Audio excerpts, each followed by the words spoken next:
Paz seja convosco. Queremos louvar, adorar e bendizer o seu nome, Senhor, por mais esse dia na tua casa, por podermos estarmos unidos e reunidos de forma presencial e também pela internet com os queridos e queridas que não conseguiram vir de uma forma presencial. Queremos agradecer a Deus por esta feliz oportunidade de louvarmos o seu santo nome. Oremos. Senhor, em nome de Jesus, queremos glorificar, exaltar e bendizer o teu nome. Agradecer, Pai querido, pelo teu amor e pela tua graça. Agradecer porque mais uma vez o Senhor nos dá este privilégio, Pai. Privilégio pouco valorizado pelas pessoas, Pai, mas que o Senhor trouxe a nós esta consciência e nós agradecemos por isso. Queremos agradecer a Ti e queremos consagrar todo esse tempo ao Senhor, Pai, pedindo a Ti que o Senhor nos oriente e nos abençoe. Oramos em nome de Jesus. Amém. Graças a Deus. Paz seja convosco. Amém. Eu desafio você, tem tanto desafio besta na internet, né? Desafio você a tirar uma foto sem maquiagem. Agora eu desafio você a usar uma blusa vermelha. Eu desafio você. Isso vale para mim também, porque eu vou tentar. Ter 3 períodos de oração essa semana. Primeiro horário, mas não vai acordar meio-dia não. Acorda mais cedo. Primeiro horário tem um tempo de oração. Na hora do almoço tem um tempo de oração. E no fim do dia tem um tempo de oração. E aí o hino que nós cantamos, ele é bem interessante, porque ele fala sobre a preparação do dia, sobre um agradecimento diário e depois no fim do dia um balanço geral. Não é o balanço da Record ou da SBT, sei lá, não. Um balanço geral da sua vida durante o seu dia. É um desafio para você, tá? Bom, estamos tratando dentro da Escola Bíblica Dominical sobre a parábola conhecida como do filho pródigo e nós estamos caminhando para o fim. Abra Lucas capítulo 15.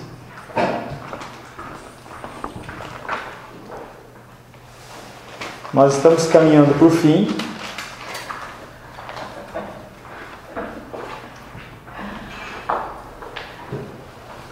Nós vamos ler do verso 11 ao 32, novamente.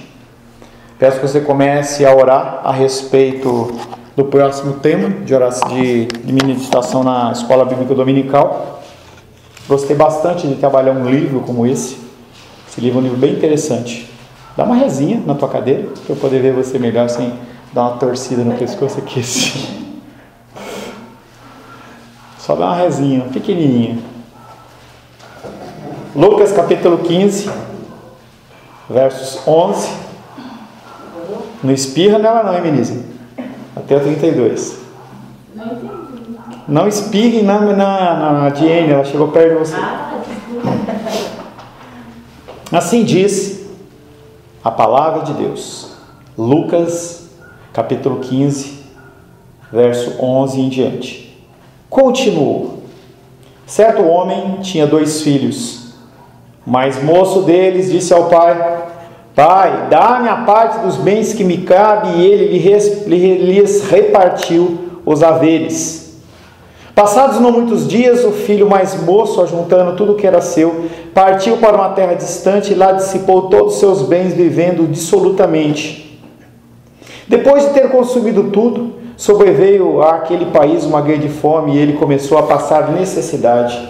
Então ele foi e se agregou a um dos cidadãos daquela terra, e este o mandou para os seus campos a guardar porcos. Ali desejava ele fartar-se das alfarrobas que os porcos comiam, mas ninguém lhe dava nada. Então, caindo em si, disse: Quantos trabalhadores do meu pai têm pão com fartura, e eu aqui morro de fome? Levantar-me-ei e irei ter com o meu pai, e lhe direi: Pai, pequei contra o céu e diante de ti. Já não sou digno de ser chamado teu filho. Trata-me como um dos teus trabalhadores. E levantando-se foi para o seu pai. Vinha ele ainda longe, quando o seu pai o avistou, e compadecido dele, correndo o abraçou e o beijou. E o filho lhe disse: Pai, pequei contra o céu e diante de ti. Já não sou digno de ser chamado teu filho. O pai, porém, disse aos seus servos: Trazei depressa a melhor roupa. Vestiu, ponde-lhe um anel no dedo e sandálias nos pés. Trazei também e matai o novilho cevado, comamos e regozijemo-nos, porque este meu filho estava morto e reviveu, estava perdido e foi achado. E começaram a regozijar-se. Ora, o filho mais velho estivera no campo, e quando voltava, ao aproximar-se da casa, ouviu a música e as danças. Chamou um dos criados e perguntou-lhe o que era aquilo, e ele lhe informou: veio teu irmão, e teu pai mandou matar o novilho cevado, porque o recuperou com saúde. E ele se indignou e não queria entrar. Saindo, porém, o pai procurava conciliá-lo.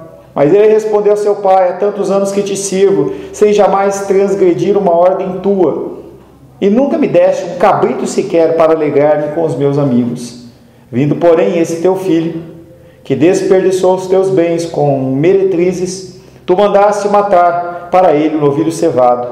Então lhe respondeu o pai: meu filho, tu sempre estás comigo, tudo o que é meu é teu. Entretanto, era preciso que nos regozijássemos e nos alegrássemos, porque esse teu irmão estava morto e reviveu, estava perdido e foi achado. Palavra do Senhor. Nesse último encontro que nós tivemos, nós começamos a falar sobre 3 tópicos em especial, que é a saudade de casa, a dificuldade no retorno e o prêmio para isso. Tá? Então, a dificuldade do retorno, primeiramente, nós temos esta dificuldade, e a gente vê até pela nossa igreja. Nós passamos um ano,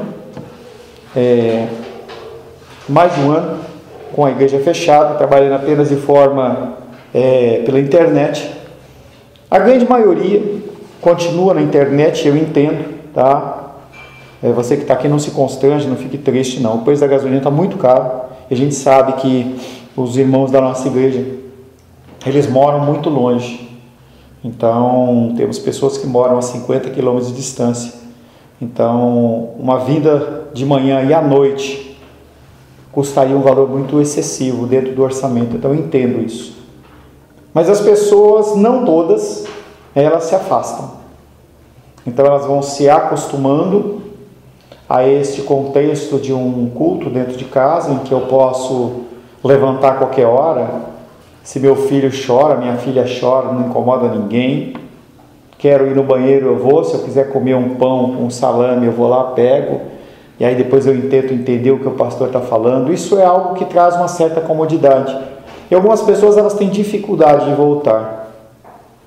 As pessoas que nós encontramos no mundo, que saíram da igreja, muitas vezes falam assim: nós não temos forças para voltar.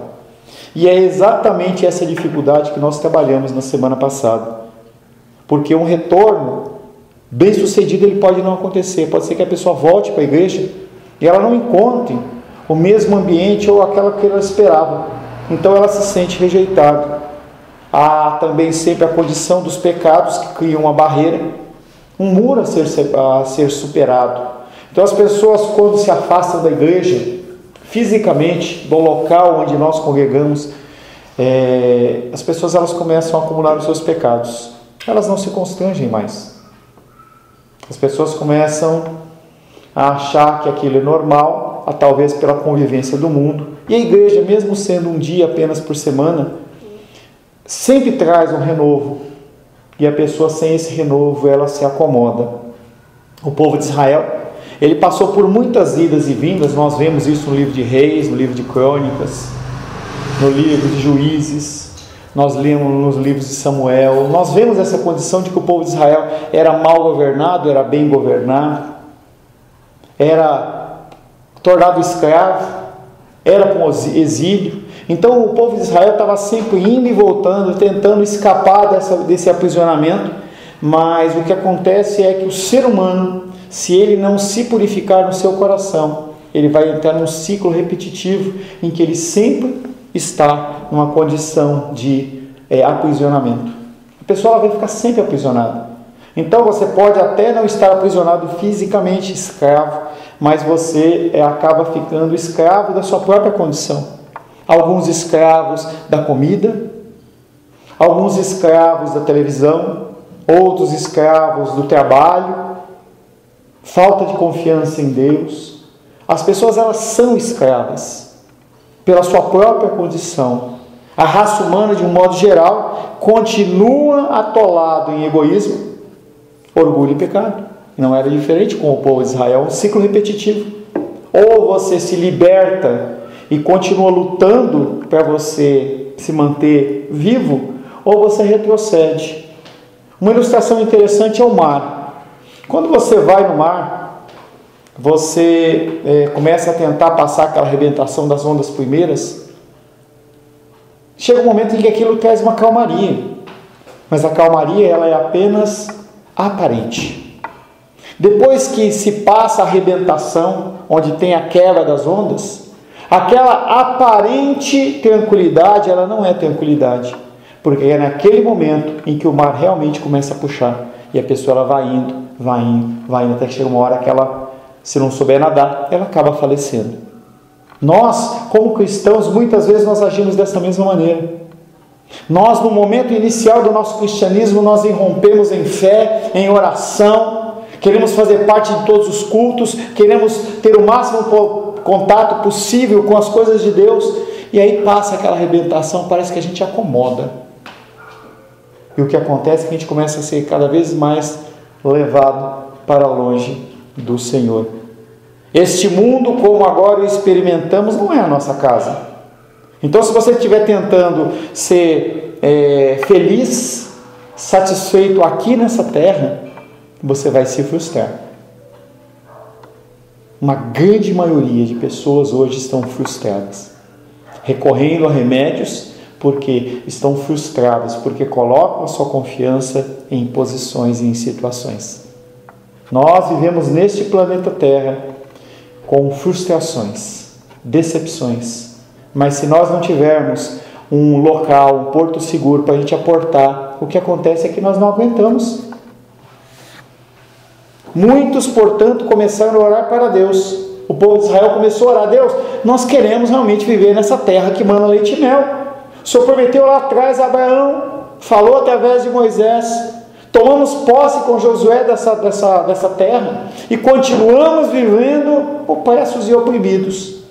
E eles oraram. E aí Jesus veio. Só que Jesus não veio satisfazendo o desejo e a vontade deles.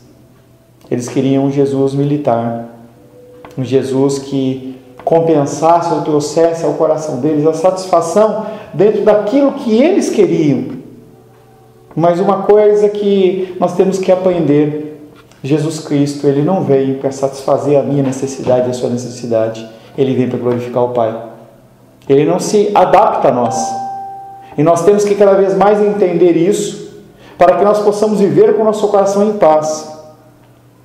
Uma das coisas mais tristes dentro da igreja é essa ideia do toma posse. O cara vai lá e fala, dá uma frase de ordem: toma posse. Se fosse tão fácil assim, eu declararia em nome de Jesus que todos estão salvos. Acabou o problema. O teu recurso financeiro, deixa eu ver se é a Rô mandando mensagem. Não, que às vezes não. Como a Rosângela não está aqui, né? Então não sei, às vezes ela está mandando mensagem. Ela está sem foco, arruma a gola aí. Então as pessoas, elas estão frustradas porque elas não conseguem. O povo de Israel ficou frustrado também, porque eles queriam um Jesus diferente. Mas o Jesus que veio é um Jesus que veio para quebrar as amarras. Ele veio para libertar-nos desta opressão, dessa necessidade de ter dinheiro na conta. Claro que é necessário, você precisa pagar suas contas. Mas se você viver em função disso, o que acontece é que você vai se frustrar. Às vezes eu converso com a Diene. Se a Diene ela fosse uma pessoa que ela ficasse olhando o tempo inteiro para dinheiro, já tinha morrido. Você já tinha morrido. As flutuações das ajudas, dos auxílios, é o governo que não ajuda, que promete, que não faz. Os medicamentos que não chegam. A gente tem que aprender que neste mundo nós temos aflições. Elas não são agradáveis, mas elas existem. O mundo real é assim. Mas as pessoas, elas querem continuar a vida delas dentro de uma condição fantasiosa. Isso não vai ocorrer. Você pode ter um dia muito dinheiro, no outro dia você não tem. Pode ser que num dia você esteja saudável e no outro dia você não esteja saudável. Isso não tem a ver com Deus te amar mais ou te amar menos. E as pessoas elas estão buscando essa condição de que eu tenho que estar satisfeito na minha vida emocional, na minha vida financeira, espiritual, tem que estar 100% o tempo todo o tempo. Isso não é verdade. O próprio Jesus, o Filho de Deus, a palavra, padeceu por lutas e dificuldades. Por que você acha que com você é diferente? Os judeus viveram um engano. Jesus ele não veio apenas para libertar uma nação da opressão política, mas para salvar aqueles que nele creem dos pecados, do mal e da vida eterna, da morte eterna. E aí o prêmio de tudo isso, que é o capítulo 7, nós iniciamos falando alguma coisa, que é o banquete. Como é bom comer, né? Como é bom você sentar com fome, não doente. Sentar com fome e uma mesa posta com aquele prato que você gosta, bem temperado, comida, farta. Você come e come, é uma alegria. O Senhor sabe disso, porque Ele colocou esse prazer, essa satisfação em nós. Se acreditarmos no Evangelho, confiarmos na obra de Jesus e recebermos uma nova identidade, um novo relacionamento com Deus, o que vai acontecer?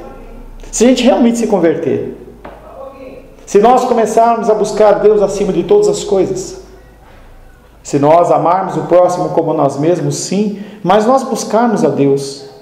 Quando nós olharmos tempos como esse de escola bíblica dominical, você fala assim, não, eu não vou fazer outra coisa porque é isso que eu quero, é isso que eu preciso. Eu gosto de, para alguns que eu tenho mais liberdade, usar um exemplo de quando a gente está com vontade de ir no banheiro fazer o cocô. Pastor pode falar cocô? Claro, todo mundo fala. Número 2, você não deixa para depois, porque é algo que você precisa fazer agora. Você pede licença e você vai fazer. Xixi a gente consegue segurar um pouco, né? Mas quando começa a dar aquelas cólicas, pastor, que comparação. Mas a gente tem que entender que a palavra de Deus tem que ser para nós como uma necessidade. Algo que uma pessoa oferece para você, vamos passear, vamos fazer tal coisa, você fala assim, não, eu tenho que ir para a casa do Senhor, eu tenho que ouvir a voz de Deus. Nem o sono me incomoda, porque eu preciso. E eu lembro que há mais de uma década para trás, quando teve a Copa lá no Japão, no Japão e Coreia, as pessoas acordavam de madrugada para assistir os jogos. Quando o Ayrton Senna ele corria e o Grand Prix era lá no Japão e era de madrugada, as pessoas acordavam de madrugada para assistir. Por quê? Para elas aquilo era extremamente necessário, eu tenho que assistir aquilo. Quão bom seria se as pessoas tivessem esse mesmo pensamento em relação ao Senhor. A cama mais quentinha, o passeio mais agradável não fosse suficiente para nós tirarmos os olhos da cruz. Se acreditarmos no Evangelho, confiarmos na obra de Jesus, recebermos uma nova identidade e um novo relacionamento com Deus, o que acontecerá? Como a nossa vida mudará? Como a nossa vida mudará se vivermos nossa vida baseada nas mensagens de Jesus acerca do pecado, da graça e da esperança? Se você começar a mudar o seu foco, o mais importante hoje não é eu construir isso ou construir aquilo, ou ter um bem, ter um carro novo, ou alguma coisa desse tipo. Se você começar a pensar que o mais importante é você se libertar do pecado, se abundar na graça do Senhor e se encher de esperança. Na profecia de Isaías sobre os novos céus e a nova terra, ele declara que toda volta para casa, como toda volta para casa, essa última volta será marcada pelo grande banquete. Isaías lá atrás, 600 anos antes de Cristo, há 2090, quase 2090 anos, quase 2100 anos atrás, ele falava, o prêmio é um banquete, é uma mesa farta. Com frequência, Jesus também retrata a salvação que traz consigo com o banquete. Abre em Mateus 8:11. Mateus capítulo 8, verso 11.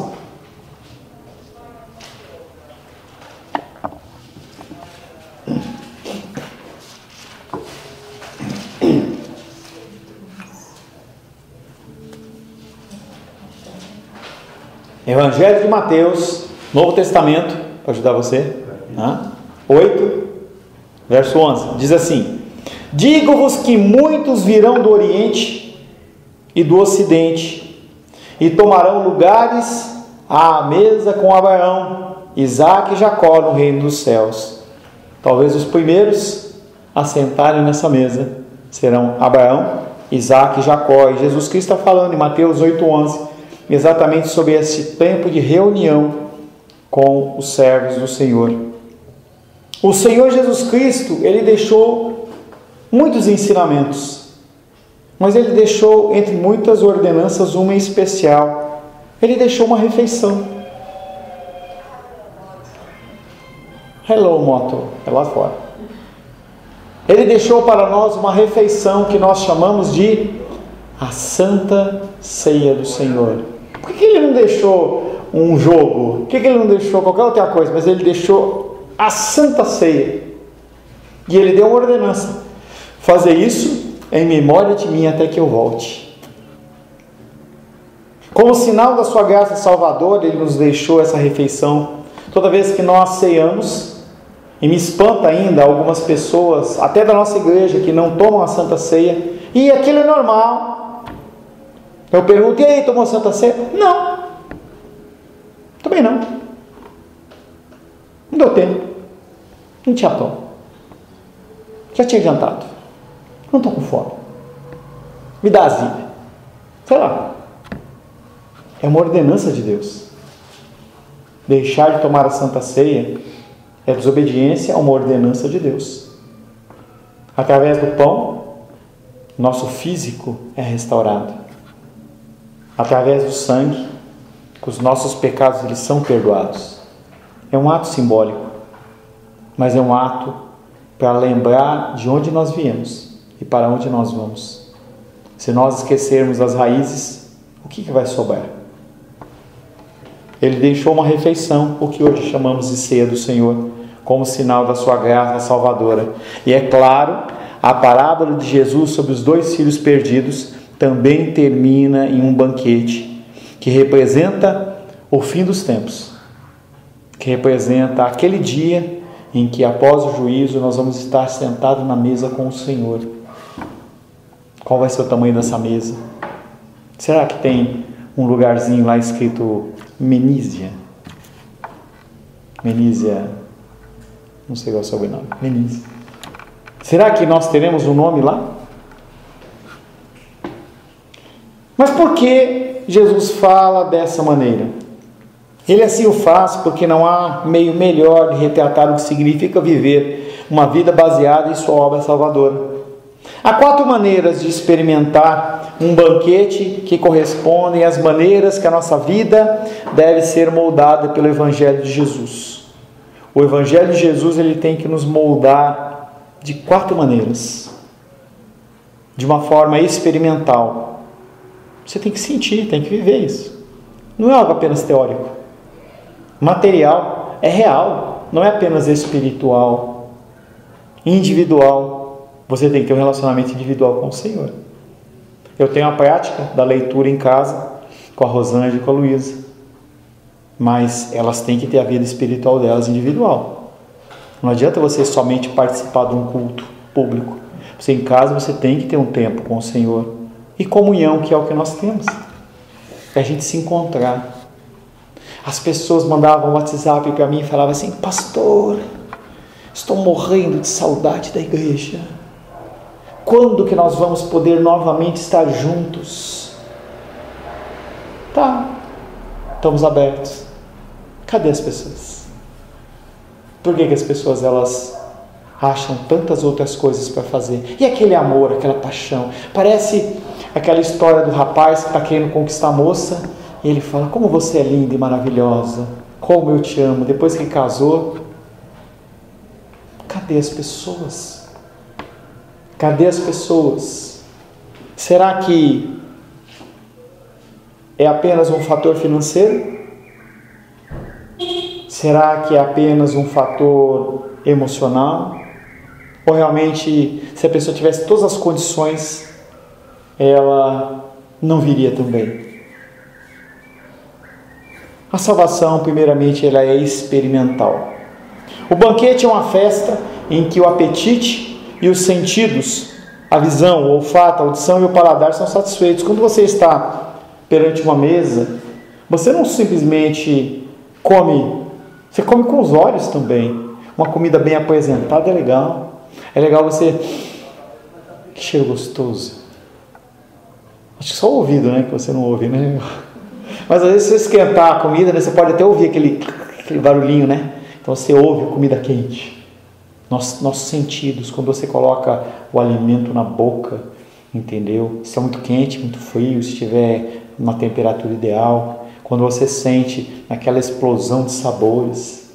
O banquete é uma coisa importante. Tem um desenho que eu gostava de ver, que era o desenho da Disney chamado Ratatouille, e aí era um ratinho, né, que fazia as comidas. E no momento lá tinha um crítico, ele era muito sério, muito bravo, né? E ninguém sabia o que fazer para agradar aquele homem, né? Era um homem muito sisudo. E aí aquele ratinho, ele pegou e fez uma comida chamada ratatouille. Aparentemente muito simples. E aí a hora que colocou na frente daquele homem olhou e desprezou. Falou assim: vocês vêm apresentar a mim, crítico alimentar, isso? E ele já preparou para escrever. E ele pegou aquilo e colocou na boca. Quando ele colocou na boca, a mente dele foi lá quando ele era pequenininho. E ele lembrou da mamãe fazendo. Ele começou a chorar. E ele comia, lambuzava os sentidos. Pastor, voltando um pouco... Você falou sobre a ceia. Pensando aqui sobre a ceia. E... assim, pensando enquanto... eu ainda fiquei demorando o pensamento ainda na ceia, enquanto você mudou ainda... Mudou, né? Tá. Mas, então assim, a ceia é como se fosse, a cada período que a gente faz a ceia, é um banquete, né? Claro. Então a gente está celebrando toda a vitória de Deus ali na cruz, toda a vitória de Jesus ali na cruz, todo o sacrifício ali. Ele salvou as nossas vidas. Então é uma grande festa, é um grande banquete que a gente tem que celebrar cada vez que... Então é um banquete, até a volta dele é um banquete para a gente desfrutar, além do que você falou, que tem a questão simbólica, mas a questão espiritual, que Deus nos lava, nos cura, há toda uma questão espiritual de cura, de restauração, de limpeza, né? Sim. E as pessoas, elas acham que é algo normal. Eu já há algum tempo eu não presto atenção em jogo do futebol, mesmo que seja do Brasil, não me atrai mais. Eu lembro que uma das últimas Copas que eu assisti realmente com muita alegria, acho que foi a Copa de 94 que o Brasil ganhou. Foi 94 acho que o Brasil ganhou. E depois daquilo eu fui perdendo o encanto. Então, no último jogo lá, a Menisa postou, o jogo, tal, tristeza. Eu nem liguei para isso, sabe? Mas não estou julgando, não é isso o negócio. Mas, por que a gente tem tanto apego às coisas que são naturais? Você viu os argentinos, eles ficaram celebrando 2 dias. 2 dias. Buenos Aires parou. As pessoas não saíam lá da Praça Central, pulando, dançando, porque o time deles ganhou. E quando nós temos a oportunidade de tomar a Santa Ceia do Senhor, seja de forma virtual para aqueles que não podem, seja de forma pessoal, as pessoas simplesmente não celebram. Que é isso que você falou. O que é isso? O coração vai se esfriando. Eu vou me afastando do Senhor, eu vou achando que não precisa mais. É comum. Não é comum, está errado. Só nessa questão que você está falando aí, eu li um textinho assim, tipo um diário, né? Falando assim que, naqueles tempos antigos, que eu não sou muito boa de história, mas falando que aquele pessoal romano saía fazendo desfiles, assim, tinha desfiles com seus prisioneiros, né, e os capitães celebrando seus prisioneiros, né? Então assim, imagina nosso Senhor Jesus que nos libertou. A gente deve celebrar a liberdade na ceia e em toda a vida, né? Todo dia, a liberdade de Cristo, né? Os mandamentos do Senhor, se eles não forem vividos, eles começam a ser esquecidos. Santa Ceia, dízimo e oferta. A pessoa acostuma. Ela começa a achar que ela depende só dela, a vinda na igreja, a comunhão com os irmãos. Tudo isso é coisa que vai ficando no passado. Semana passada eu estava conversando com o Felipe, e o Felipe falou assim, nos fala alguma coisa de juventude. Eu trouxe conversei com ele, mostrei para ele umas fotos, né, quando eu tinha 18 anos, do meu carro que eu tinha e tal. E ele falou, pastor, legal, nunca imaginei isso assim. Eu falei, pois é, né, a gente não nasceu com 50 anos, né, a gente tem toda uma história. Em João capítulo 2, ficamos sabendo que Jesus estava em uma recepção de um casamento, nas bodas de Caná da Galileia. Tanto o casal em núpcias, quanto o encarregado da festa, o que poderíamos chamar de mestre de cerimônias, corriam o risco da humilhação social. Para a gente, pode até não ser tão importante. Às vezes as pessoas reclamam, né? Você faz o casamento, aí a pessoa reclama da coxinha, tudo mais, tal, vai comer fora. Mas naquela época era uma coisa muito séria. Então a pessoa deixar faltar vinho na festa era uma falta de respeito com seus convidados. No entanto, em sua primeira demonstração pública dos poderes divinos, Jesus transformou vários recipientes cheios de água em vinho. De forma surpreendente, João, o autor desse evangelho, classifica esse milagre como um sinal, ou um exemplo sobre o que se tratava o ministério de Jesus. Por que Jesus fez isso? Por que Jesus ele foi transformar água em vinho, que por muitos cristãos evangélicos é uma abominação? Eu não gosto, entendeu? Mas é uma opção minha. E a Santa Ceia, ela era feita com vinho alcoólico, por mais que escandalize as pessoas. Mas por que esse foi o seu ato inaugural? Porque Jesus, para expressar o que havia vindo fazer, escolhe transformar 150 galões de água em um maravilhoso vinho, apenas para dar continuidade à festa. A resposta para essa pergunta é que Jesus Cristo ele veio para trazer alegria. Jesus Cristo ele é o organizador do banquete do Evangelho de Lucas que nós lemos dos filhos perdidos e pródigos. É Ele que organiza o banquete. Jesus é festivo. As pessoas elas acham que Jesus ele ficava o tempo inteiro lá encabunhado, parecendo aqueles monges tibetanos. Não, ele era feliz, as pessoas gostavam de estar perto dele. Além das palavras de conhecimento, as pessoas se alegravam de estar perto dele. Jesus atraía as pessoas. Estava vendo uma postagem essa semana na internet e alguém estava questionando alguma coisa aí do governo. E aí uma pessoa voou em defesa do governo e começou a chamar o cara de imbecil, de não sei o quê, se declara pastora. E eu achei estranho aquilo, que veio na minha mente na época, no momento, foi aquele versículo que fala assim, que se a gente chamar o nosso irmão de tolo, nós somos dignos do inferno. E a pessoa estava ali publicamente, aí teve uma réplica, não sei de quem, e a pessoa pegou e falou uns palavrão, chegou, eu falei assim, o que isso atrai as pessoas? Será que Jesus Cristo fazia isso? Jesus ele multiplicou, transformou a água em vinho porque ele gosta de alegria, de felicidade.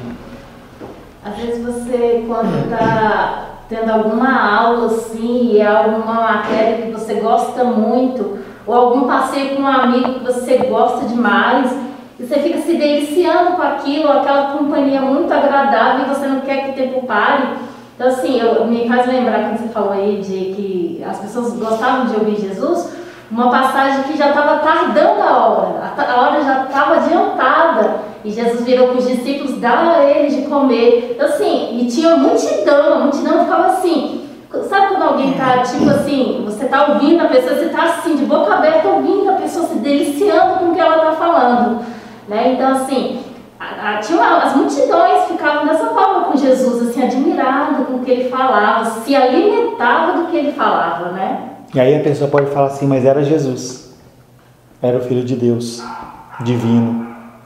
E Paulo, pregando mais de 12 horas, você consegue pensar isso? Começou, eu não lembro da passagem direito, mas tipo começou na hora do almoço, era mais de 10, 11 horas da noite, e ele continuava falando, sem parar. Chegou ao ponto de que o cara estava encostado no parapeito assim, ele cochilou e caiu para trás e caiu lá morto. E Paulo foi lá, orou por ele e ressuscitou ele. Aí acabou nada. Ele voltou lá e continuou falando. Porque as pessoas elas estavam se deliciando em ouvir aquela palavra. Como isso tem sido uma controvérsia na sua vida. Parece que a coisa te incomoda. Semana passada eu fiquei feliz. Estava o Gabriel e o Rafael, né, irmãos do Felipe, e eles não dormiram. Estavam ali. E pegaram a Bíblia e acompanharam. E eles chegaram para mim e falaram assim: pastor, você viu que a gente não dormiu? A gente deu um cochilinho à tarde, estava tudo certo. E ele olhou para mim e falou assim: pastor, roubaram meu celular porque eu quero dar o dízimo para você. E depois você me passa o Pix para mim. E eu olhei e falei assim: olha que legal. Olha que legal, que exemplo. As pessoas, uma geração nova que está ouvindo a palavra e está sentindo vontade. Eles não estavam com o pai dele, então poderiam falar assim: vamos ficar aqui em casa jogando videogame. Eles vieram com a palavra. E muitas pessoas, elas não têm mais esse prazer, essa delícia de ficar falando as coisas do Senhor, de ouvir as coisas do Senhor. Semana passada eu estava falando e tinha uma pessoa que estava dormindo. Não é porque é idoso. O irmão Cláudio desperta, a Naudiceia desperta, jovem, dormindo, e acordava, e levantava, ia no banheiro, e voltava. Como é que a gente consegue dormir quando não está interessante? Você só dorme quando não está interessante, porque quando está interessante, você não dorme. Isso é fácil de você ver. Cansado num dia de trabalho, você está querendo ir a uma cama, senta na frente da televisão, vê quanto tempo você fica. A pessoa não fica com sono nenhum, não tem sono. Por quê? Aquilo lhe é interessante. Ele, Jesus, é o verdadeiro mestre do banquete, o Senhor da festa. Conforme vimos, Jesus assumiu a responsabilidade por nossos pecados, tomou o nosso lugar. Por esse motivo, teólogos cristãos muito falam sobre os aspectos legais da salvação de Jesus. Jesus nos assegura um veredito legal de inocente. Não tem ninguém que pode se levantar e falar, se você é salvo, que você não é salvo. Quem tentará acusação contra os escolhidos de Deus? É Ele, Jesus, que nos justifica. Ele vai na presença do Pai e fala assim: não, esse eu morri por ele. Jesus nos assegura o veredito legal de inocente, de modo que deixamos de ser responsáveis pelas transgressões. No entanto, a salvação não é apenas legal, não é apenas um documento e objetiva, não é algo que você lê, porque eu criei, entendeu? Eu sou salvo. É muito mais do que isso, é também experimental e subjetivo. A gente tem perdido isso. Nós temos que experimentar a presença do Senhor. Nós temos que sentir a sua presença.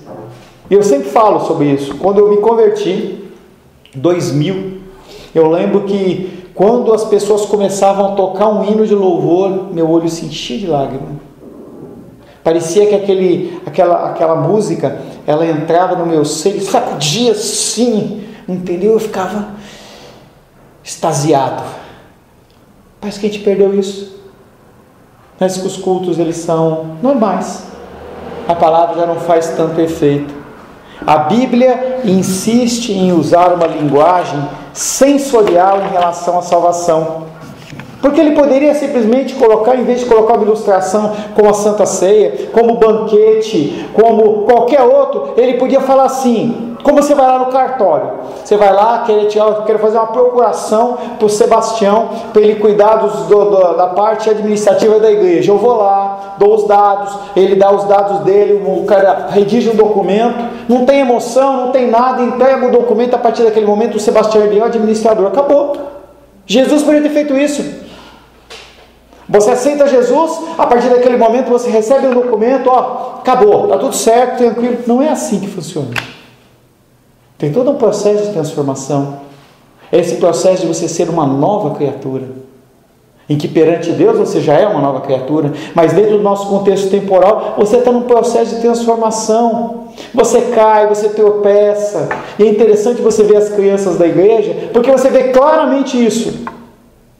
Quando a gente ainda não tinha a família do André com Felipe, Esther, eram os filhos de Sebastião, era a Luísa que sentava ali no canto com a Sofia, e você via as crianças crescendo, e aí outras crianças vieram, aí a Helena, ela não parava, o Felipe descia lá com ela, lá na parte de baixo, dava uma bronca nela, ela voltava meio amuada.